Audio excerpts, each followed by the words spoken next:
انتوا القهواجي مديكوا واجب ولا حاجه؟ لا يا عم عندنا امتحانات. امتحانات؟ سيب يا ابني البتاع دي. ايه يا عم ده؟ انزل بضمنه يا حماده.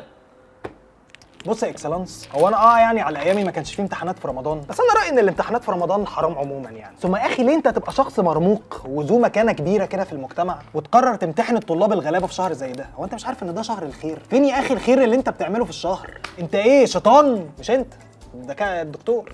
بص انا رايي بصراحه ان احنا نلغي الامتحانات في الشهر ده لاسباب كتير. اولها يعني ان مش حركه لذيذه منك يعني كدكتور ان انت تنزل يعني مجموعه شباب كده زي الورد وتقعدهم في لجنه وتمتحنهم في نهار رمضان، فالعيال يعني ما تعرفش تحل فتغش فتاخد ذنوب. هو مين اللي هيبقى سبب في الذنوب دي؟ ما هو حضرتك. تاني حاجه بقى ان انت يعني كدكتور عيب ان انت تكذب عموما يعني، فما بالك في شهر رمضان بالذات. يعني انت تبقى عيني واخد الطلاب غسيل ومكوى ونافخهم في الامتحان وكاتب لهم في الاخر مع النجاح والتوفيق. يا عم ده نجاح وتوفيق شخصيا خارجين بيشتكوا من الامتحان. ده غير كده كمان ان الشاب من دول بيبقى خارج يا عيني مش عارف هينجح ولا لا، فيخرج يسب ويلعن، هو بالتالي كده خلاص الراجل فطر يعني. ومين بقى اللي شايل ذنبه في الكلام ده؟ ما هو حضرتك.